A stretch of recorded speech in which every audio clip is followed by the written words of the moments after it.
Francesca Di Mauro, the EU Ambassador to Somalia. Welcome to Arlaadi Media, and thank you for talking to Arlaadi Media.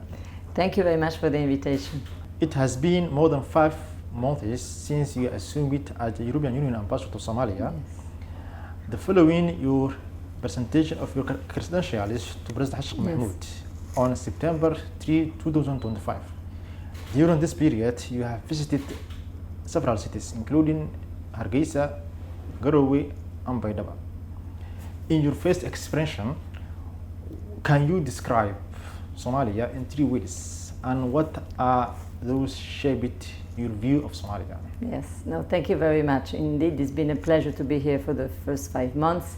I would say 3 words: welcoming, entrepreneurial, and musical. So, I mean, welcoming because I really felt immediately very well integrated with the authorities. I was indeed accredited on day 3, so that was extremely quick, but also with all civil society at large. You know, we had lots of interaction, the private sector, women association, but also political actors in general. So I really feel at home. So that's welcome. That's the first word. And the second one is entrepreneurial, because I really see that the Somalis have an amazing sense of business, an amazing sense of going through lots of challenges, but still creating, inventing new ways of, having their livelihood. So I find that extremely, extremely impressive. And maybe the third one is musical, because I actually really love Somali music. I mean, at the weekend I just switch on the radio and I just listen to music and I cannot stop.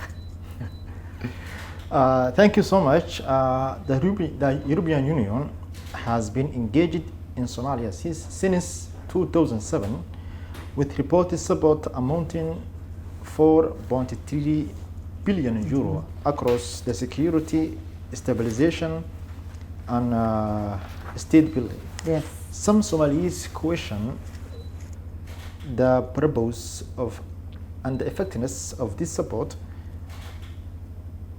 that given the insecurity and political fragility persist. What have been main areas of the European Union support? How does the European Union assess the impact of this support, and what lessons have been learned so far? Thank you. Yes, this is a very broad question, and it is true that over the years we've been a very reliable and solid partner for Somalia. Of course, Somalia is a fragile country, but we've been very close to the whole state building process for Somalia. So our really approach follows like 3 main axes. One is about inclusive politics, democratization, and state building, which has a lot to do with building the institutions that are needed. It's a very young state, if you want, Somalia, even if, of course, they had independence a long time ago, but as a Federal Republic of Somalia is a relatively young state. So we do a lot on state building, and that takes time. Then, of course, we do a lot on security and stabilization. It is critical. We know the insecurity in part of the country, not everywhere, but it's an important part of the support of the international partners. I think it's quite exceptional for Somalia that we have a very, very heavy, let's say, security cooperation. We've been the first and the biggest contributor to the only African Union peacekeeping mission, AUSOM. I mean, now it's called AUSOM. It used to be called the AMISOM and ATMIS, with 2.7 billion euros. Indeed, very, very, very high contribution. But we also have 3 missions, 3 European missions in Somalia. EUCAP, that is training the police, EUTM, training the army, and then we have Operation Atalanta in Odd Sea for fighting pirates. So this is quite unprecedented. And we also have a lot of support to the Somali National Army with over 100 million euros. I mean, the idea here is really to see how to make the security, the capacity of ensuring your own security through your own institutions. So this is clearly a very, very important aspect. And then I think let's not forget the socio-economic development. So in parallel, as we support security, stabilization, we also want to promote socioeconomic development. In agriculture, in fisheries, we have programs in infrastructure, irrigation. I mean, wherever I go, as you mentioned, I already visited several member states, federal member states, I always find, projects and programs that we have contributed to. Education is a very important part of what we do, from primary to secondary to tertiary, including vocational training. The whole objective is to give Somalis the skills, for jobs, for job creation. And we also promote a lot private sector, under the whole global gateway strategy that I can come back to, but we are, very present in the agribusiness, in infrastructure, as I mentioned, renewable energy, transport. So we really try to make, the development in parallel, as I said, tackling security, but in parallel also providing opportunities, including for young migrants who are returning, voluntary returns to Somalia, for them to find opportunities here in Somalia. This is very important for us, and we also promote access to finance, for the small and medium enterprises, Somali enterprises, that can benefit from our support. So all in all, since 2021, we have set aside like $500 million, so 500 million euros for Somalia. So up to 2027, this is set. There are no cuts that are envisaged for Somalia. Thank you so much. On investment and community support, the European Union has recently announced an investment package worth 102 million euro for Somalia. Could you please explain how this funding is allocated across the country? Yes. Now, indeed, we had last week the pleasure of hosting our Deputy Director General for DG INPA at the European Commission, which is the DG for International Partnerships, who was here, Ms. Miriam Ferran. She came here, she participated in the Horn of Africa Initiative Ministerial, which is a regional initiative. We also brought her to visit the port of Mogadishu, which is very bustling, and she also launched with the two Ministers of Finance and Ministers of Planning and Economic Development the annual action plan. That's what we call it. It's the package for 2025 of 102 million.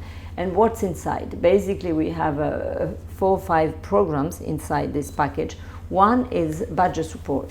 This is direct support to the budget to the National Treasury, which is in support of macroeconomic stability, and we are promoting public finance transparency.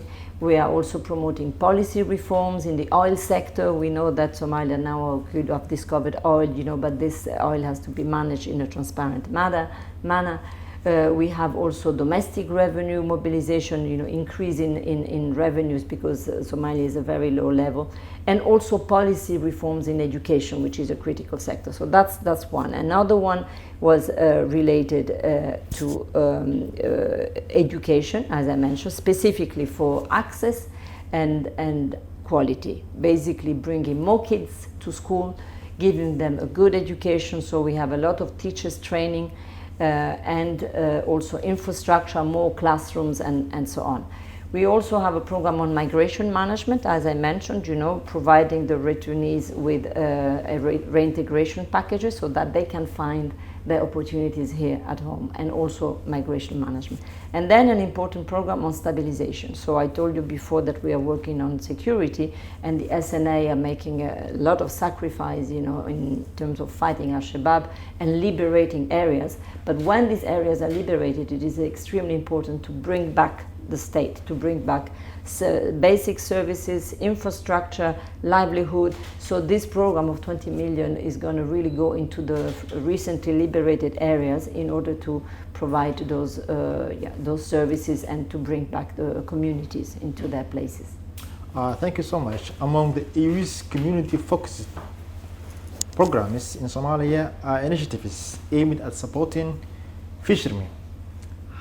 However, several cities or several coastal towns in Somalia have been seeing these activities disrupted. What plans does the EU have to sustain support for Somali fishermen and people who live across coastal towns? Yes. Now, looking at the map of Somalia, it is clear we have 3,000 kilometers of coast, and also I would say that also thanks to our Operation Atalanta, which makes the sea safer from pirates and safer from illegal activity. Then we have abundant fish that is available, and for years we've been promoting and supporting a program called No Piracy, which was in support of fishermen. And now we are evolving, and we will still continue to support the fisheries sector, in particular the cold chain, because of course you can fish the fish, but you need then to put it in some fridges and so on. So we have even using some renewable energy techniques in order to pursue this cold chain. And we have a lot of trade facilitation program that will actually promote the export of that fish that would comply with European standards or international standards. So we also have a regional program on the blue economy, which also we look at illegal fishing again and the licensing, and so we will support the ministry in that direction. So I also very much believe that fisheries is a very promising sector. I also know livestock is a sector where the Somalis are very present, but I would also say let's not forget fisheries. Thank you so much. On political transition and constitution reform, Somalia actually is at a critical year with the ongoing dispute of constitutional changes and 2026 election format or model. What advice or recommendations have the European Union to Somali political stakeholders to avoid term extension, political violence, and also ongoing political disagreements during this term? Yes, no, indeed, we agree with you that Somalia is at a critical juncture. We are now a few months before the end of the mandates, and political instability is really, what we want to avoid. And we also believe that political instability is also bad for the fight against terrorism, because you need political unity for that.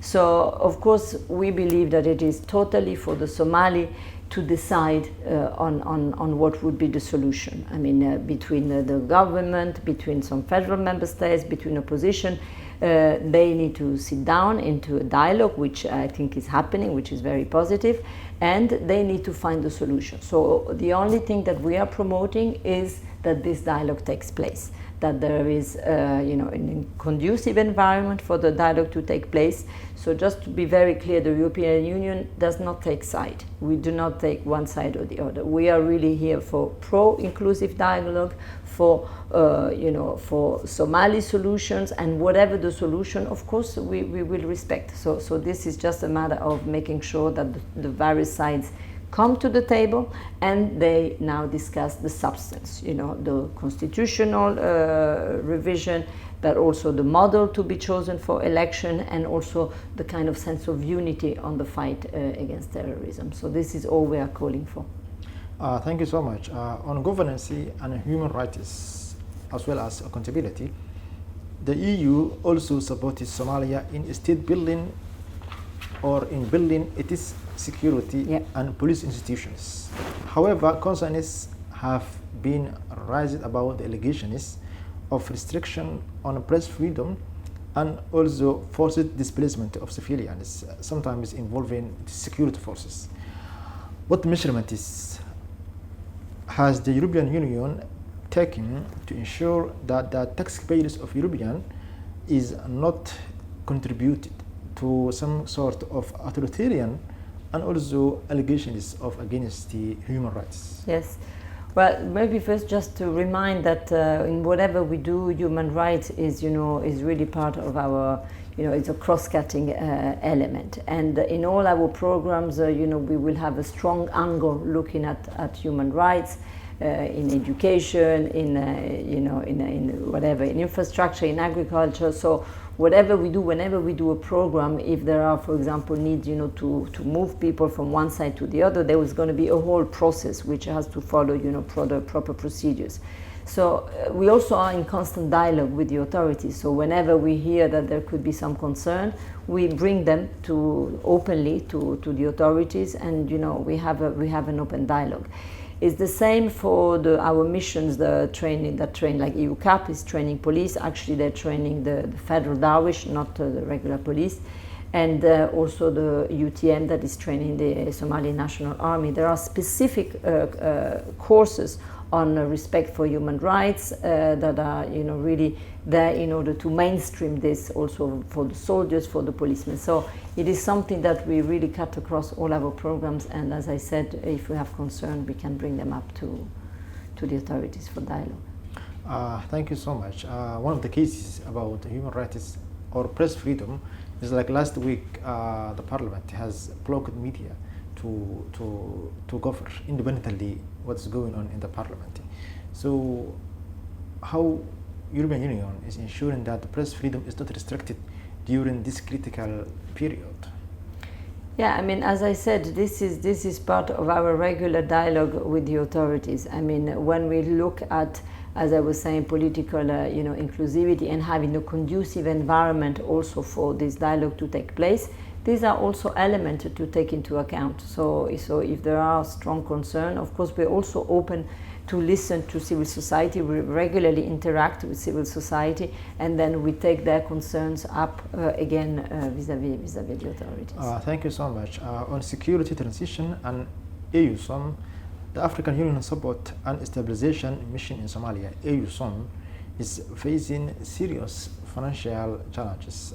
There are also growing concerns about drawdown or a withdrawal that could create a security vacuum, and it also could enable reassurance of the troubled groups. The European Union has historically been the largest donor of the AUSOM, yet the funding has not fully released. So what conditions remain unmet, and what is required from Somali authorities for EU support to resume the funding for AUSOM? Yes. No, let's be very clear here. So first of all, indeed, the European Union has been, as I mentioned before, the biggest contributor to AUSOM, now called AUSOM, before called AMISOM and ATMIS, 2.7 billion euros since 2007. Now, since 2024, 23, 24, there were discussions at the United Nations in order to see how to have more burden sharing on this funding. And so there is a UN Security Council resolution 2719 that calls for funding for such missions to be shared, the funding to be shared among all the UN members. But unfortunately, there was no agreement by all to use this resolution. So now we are basically back to trying to look for funders outside the UN framework. Last year in September, there was a pledging event, and around $50 to $60 million have already been pledged.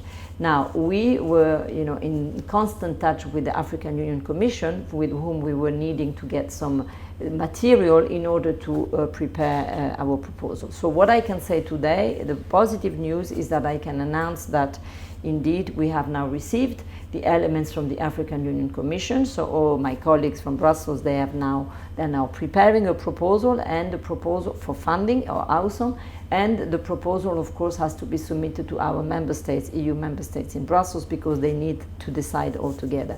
But so there is a positive process that is on track, and just to reiterate that we believe that AUSOM is still very much needed.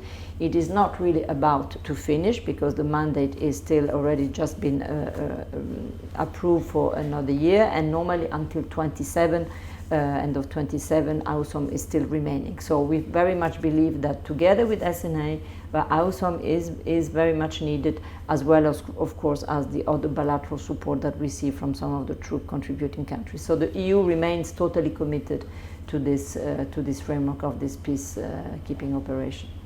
On Hargeisa and Mogadishu tensions and the territorial integrity, the federal government of Somalia has recently established a new administration in Las Anod, which is called Northeastern Region, a move that collided with the collapse of the dialogue between Somalia and Somaliland. So where does the European Union stand on Somalia's territorial integrity, the establishment of the new administration in Las Anod, and the ongoing dispute between Hargeisa and Mogadishu? Yes, no, indeed, on 27th of December, we saw that Israel was the first country that recognized Somaliland. Now, so far, that's the only country, and there are no other countries that have done that recognition. Very swiftly, the European Union, the next day, we issued a statement that very clearly was in support of Somalia's unity, territorial integrity, and sovereignty. So this is, of course, in line with the charters of the African Union. It is in line with the Charter of the UN. So this is our position. In the statement, of course, we also called for enhanced dialogue between Somaliland and Somalia, because indeed we believe that in the end, as I said at the beginning, is really through dialogue that we can see about the differences and we can see how to solve this problem. But our position is very clear. Thank you so much.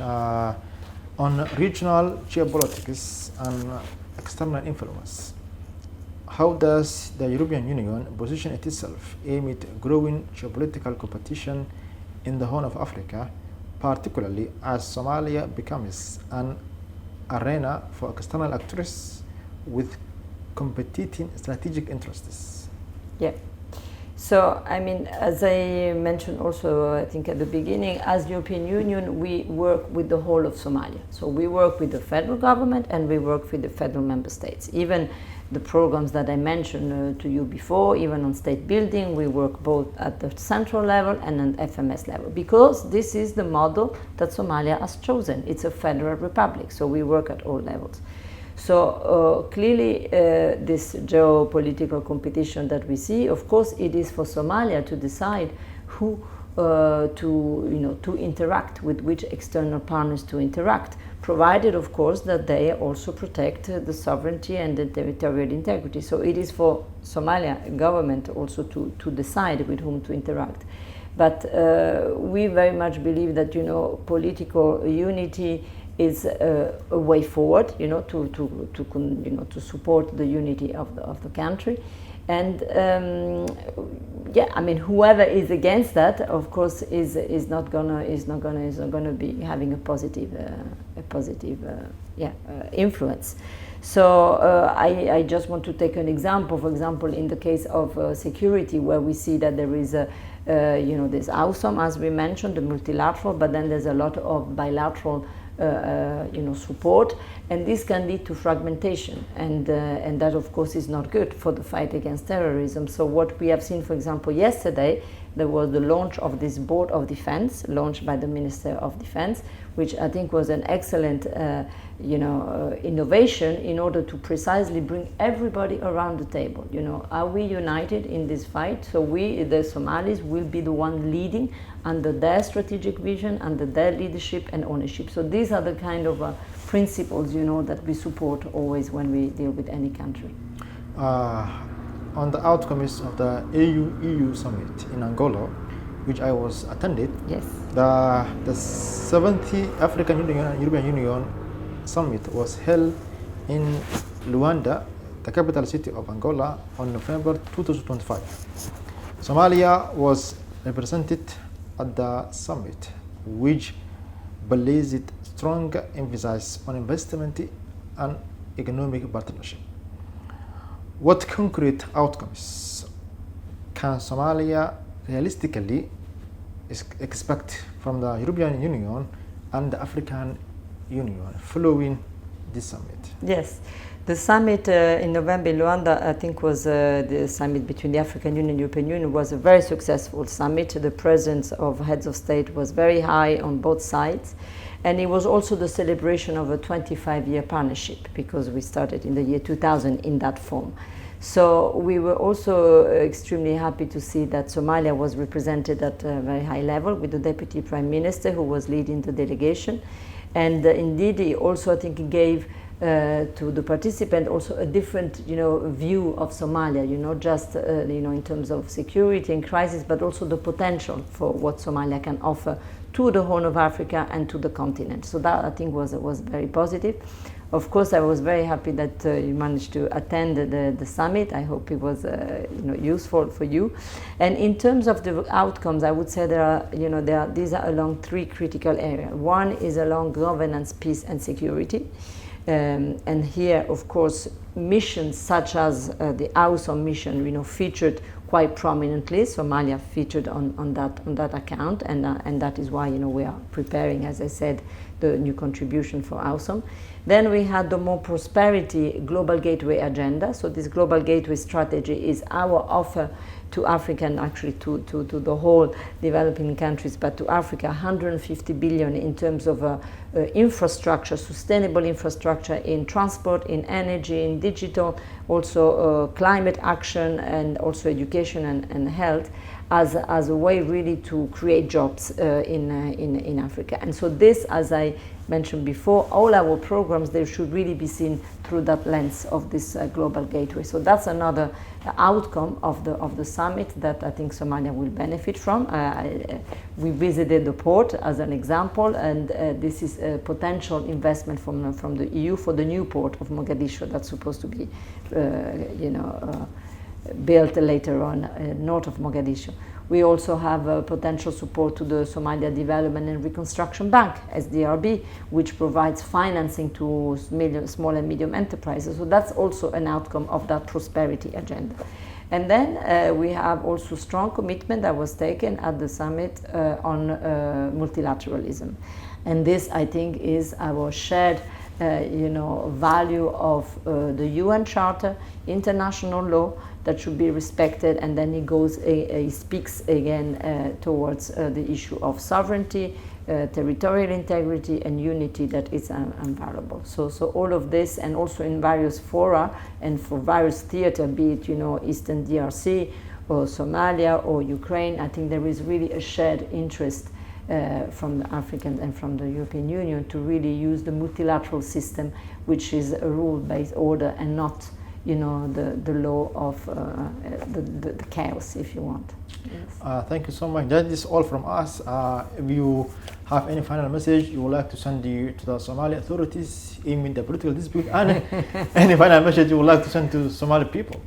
No, I would just want to send a message, of unity, of cohesion, and of dialogue. But I very much know that even your traditional systems, when things get really tense, your traditional system come in and solution are found. So I'm always told that at the 11th hour there will be a solution, and so this is what I'm really hoping for, because we really very much want to have a prosperous Somalia, peaceful and stable Somalia. This is all we're calling for. Francesca Di Mauro, the EU Ambassador to Somalia, thank you for talking to Arlaadi Media. Thank you so much.